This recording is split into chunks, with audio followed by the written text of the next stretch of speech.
Hello and welcome back. And in this video, we're going to create our related courses view. So let's go ahead and get started. We're going to create a new file form template, and we're going to once again select SwiftUI view. We're going to call this related courses. And what we want to do is we want to bring in the courses from the JSON reader. Okay, now our related courses view expects the same things as the course detail was expecting. So we're gonna say just give us these two. So I'm gonna copy and paste it right here, and I'm gonna change this name to related courses. Okay, and now what we want to do is we want to basically create a state property. Now this state property is going to work with the scroll view. So we're going to apply a a scroll effect onto the carousel. So we're going to create an image carousel here or card carousel here, and that carousel is gonna have to detect which position it is on. Okay, so we can actually use that position to align how the views or how the cards are being laid out in the carousel, and it'll also help us with navigation. Okay, so with the transitions. So let's go ahead and start by creating a state property. Once again, we're gonna make it private var scroll position. It's going to be of type scroll position, and we're just going to initialize it with the default initializer. Okay, now our view is ready. As you can see, our initializer is expecting a few things, so let's go ahead and give it to the view what we know already. So for example, we know the courses, so we're gonna give the courses at 0th index, and for the related courses, basically all the other courses. Now for the body, we want to display inside a VStack with alignment as leading. We're gonna come back to the content in a minute, but let's say set the spacing as 16 points, and we're going to start with the divider. Now, reason we are starting with the divider, because this is a subview. This is a view that is going to be displayed onto the course detail view. So instead of displaying the related courses, let's display course detail view. Course detail view. There we go. Okay, that way we can see what is happening inside the course detail view. So we're going to set the courses. And we're going to go back into the course detail view and add this view right here. So related courses with course and courses. There we go. Let's go back. And now our preview should load. So when we are displaying this view, we should see a divider before starting the section for related courses. And right underneath, we're going to display a text. Courses related to, and we can format basically our courses title by using the markdown formatting options. So we're saying double star means bold the course, bold whatever is written inside, and we're going to use a string interpolation to interpolate this string. Now let's go ahead and set the font here to be title 3.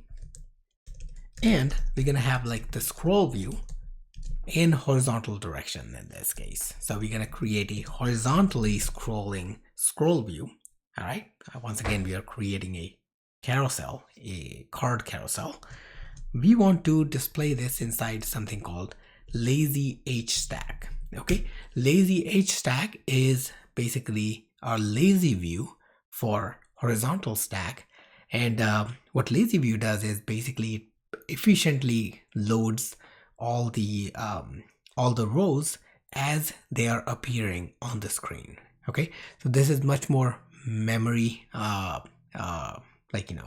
conscious, and it's much more performant. Now, reason I wanted to use this instead of HStack, so I can show you the variation that other performant variations are available. SwiftUI itself is very performant, but there are certain opportunities that you can use to make your app even faster. And with some of the lazy components, you can do that very easily. Now, if you want to know more, you can actually visit devtechie.com, and we have resources that actually go in much more detail how lazy HStack works and what are the things that you can do with it.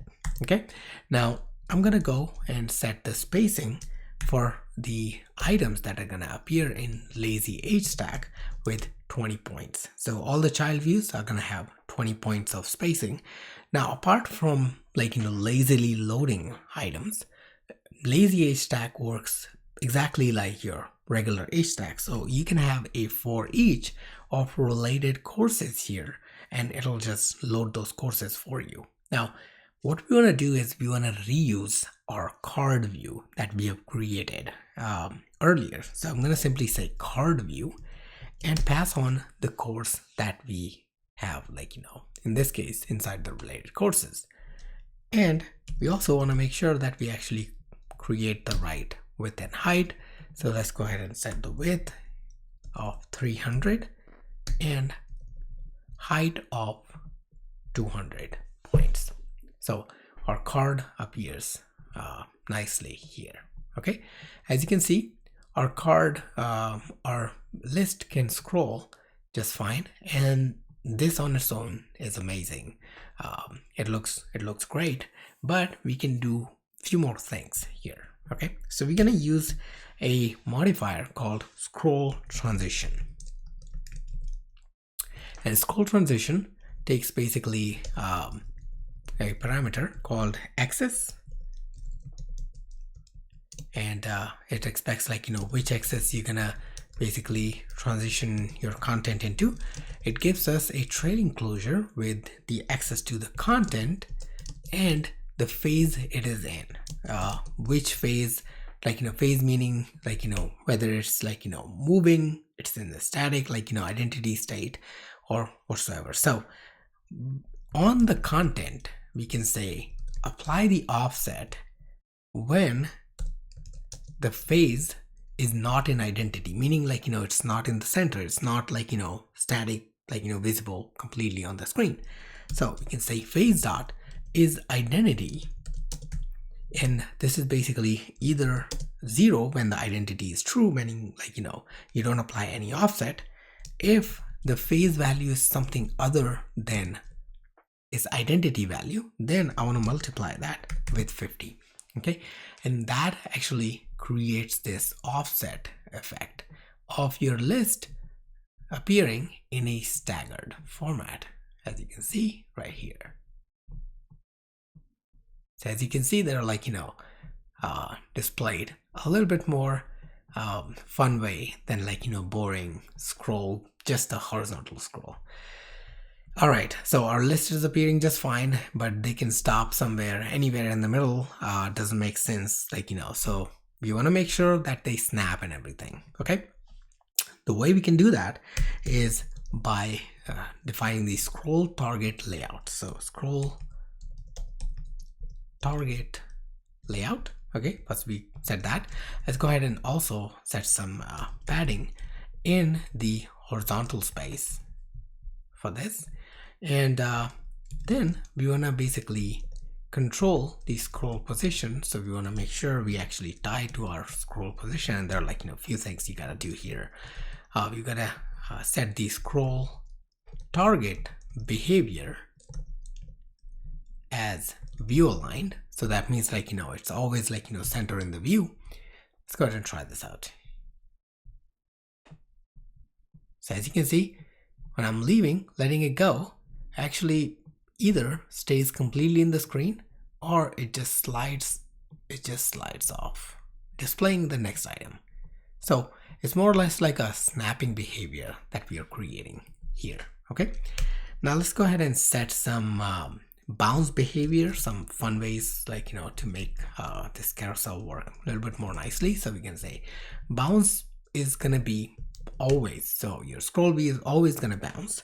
The scroll indicator, well, I don't want to show them, like, because they're kind of like, in my opinion, distractions. So it's like a nice view without any indicator, and like, next view is peeking through, so user has the idea that, hey, there's something waiting for them on the screen. All right, and let's go ahead and set the frame height for the overall thing as 220. Okay, so now, as you can see, our cards are appearing just fine with all the effects that we have created. Okay, so with that, our related course view is now ready, and basically we can see that we have already integrated it inside the course detail view. And with that, we have reached the end of this video. Let's go ahead and keep going, and I'm gonna see you guys in the next video. Thank you.